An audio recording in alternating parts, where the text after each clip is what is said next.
शिवसकाळ मित्रांनो, आपण आज गोरखगडावर आलात। माझं नाव आहे जयदीप विर्ले आणि आपल्यासोबत आज कैलास तलपे उपस्थित राहिलेले आहेत। पाठीमागेच पाहू शकता आपण गोरखगडाचा प्रवेशद्वार आणि गोरखगडाच्या बाजूला ॲम्ब्युलन्सची सुद्धा सुविधा आहे। ते काही झालं सुद्धा ॲम्ब्युलन्सची सुविधा आहे सध्या। चला आपण ट्रेकला सुरुवात करू आता। ट्रेक करता करता आपण श्री सद्गुरू गोरखनाथ महाराज यांच्याबद्दल माहिती जाणून घेऊ। इतिहासकार गोरखनाथ को 8वीं से 12वीं सदी का एक हठ योगी मानते हैं। वे शायद बंगाल में पैदा हुए थे।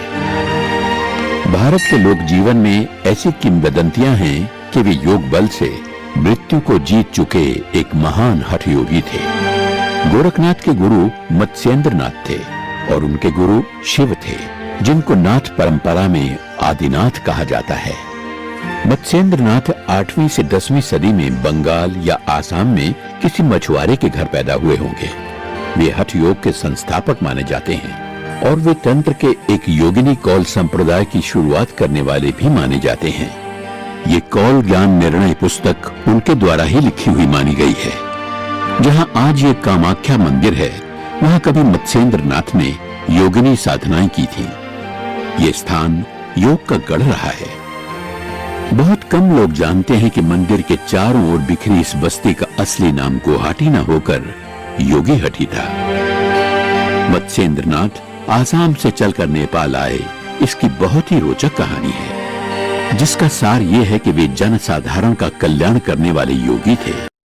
जय शिवराय मित्रांनो, समोरच बघा ही सह्याद्रीची डोंगररांगा आणि सह्याद्रीने हा फुललेला एकदम आल्हाददायक असा निसर्ग आणि त्याच्या पुढे आहे सिद्धगड आणि समोरच पाहू शकता आपला हा गोरखगड। तिथे आपण जाणार आहेत आणि एकदम निसर्ग छान प्रकारे असं दिसतो। तुम्ही पण त्याचा आनंद घ्या।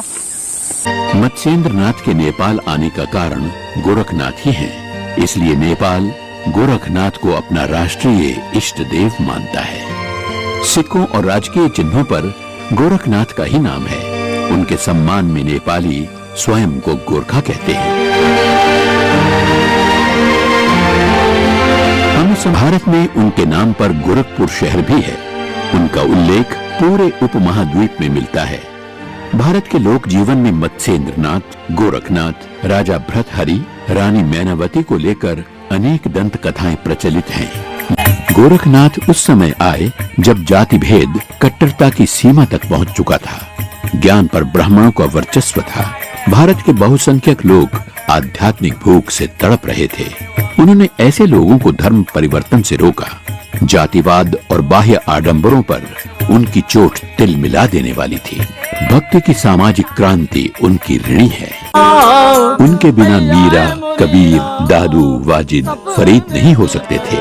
गुरु नानक भी नहीं हो सकते थे। विद्वान और ध्यान गुरु आचार्य श्री रजनीश ओशो ने भारत के लगभग सभी योगियों का गहन अध्ययन कर उन पर प्रवचन दिए हैं। एक बार महाकवि सुमित्रानंदन पंत ने उनसे भारतीय आकाश के 12 जगमगाते सितारों के नाम पूछे। तो जो पहले 4 नाम ओशो ने लिए, उसमें पतंजलि, गोरख, कृष्ण और बुद्ध। ओशो ने इस समझ में ये भी बताया था कि इन सब की ओरिजिनल देन है कुछ देश के लिए और दुनिया के लिए। तो गोरख उसमें प्रमुख थे और फिर उन्होंने गोरखवाणी के प्रवचन शुरू किए थे। गोरखनाथ ने हठ योग पर कई ग्रंथ लिखे, जिनमें गोरखवाणी और सिद्ध सिद्धांत पद्धति प्रमुख हैं। योगी चिंतामणि आज भी गोरखवाणी को गाते हैं।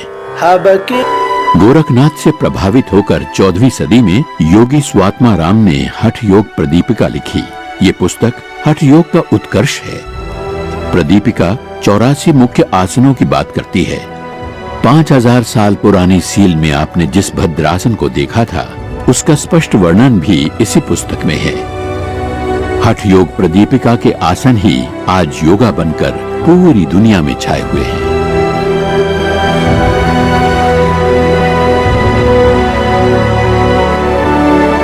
हठ योग घट शुद्धि पर जोर देता है, इसीलिए इसकी शुरुआत षटकर्म से की जाती है। शरीर को जितनी अहमियत हठ योग या तंत्र ने दी, उतनी न पहले कभी दी गई और न बाद में। शरीर दुख का स्रोत नहीं रहा, बल्कि मौत को जीतने का सबसे विश्वसनीय और प्रभावी हथियार बन गया। क्योंकि मुक्ति इसी जीवन में संभव है, इसीलिए उसका मजा लेने के लिए शरीर को स्वस्थ रखना जरूरी समझा गया। यहीं आकर योग स्वास्थ्य का पर्याय बनता है। जिस बीमारी को पतंजलि ने योग की बाधा माना था, अब उसको योग से ही ठीक किया जाने लगा। सावधानी से कठिन आसन करने और प्राणवायु को धीरे धीरे साधने के अलावा हठ योगियों ने दूसरे उपाय भी किए। शरीर युवा रखने के लिए वे पारे जैसे विषैले रसायनों का भी प्रयोग करते थे।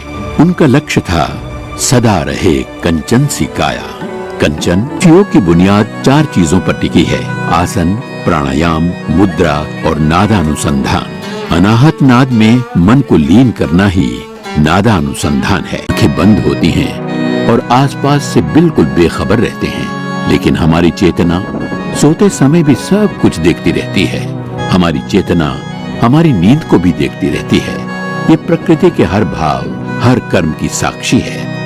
शयन करते ये विष्णु हम सब में निष्क्रिय बनकर सोती हुई पुरुष रूपी चेतना के प्रतीक हैं। ये मूर्ति दक्षिण के रंगनाथ मंदिर में है।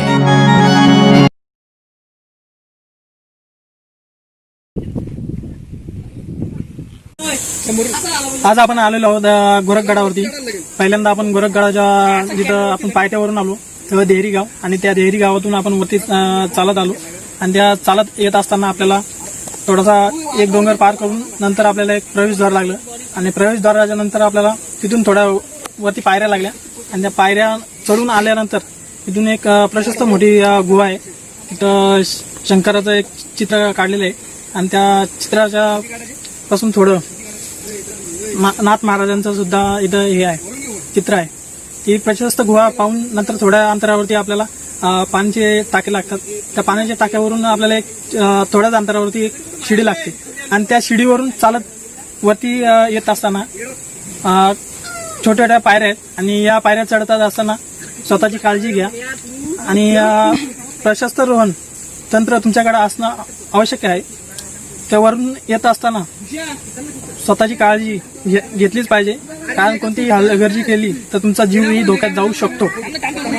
आणि त्या पायऱ्यांच्या वरून चढून गेल्यानंतर नंतर इथे एक महादेवाचं मंदिर आहे। हे महादेवाचं मंदिर तुम्ही पाहू शकता।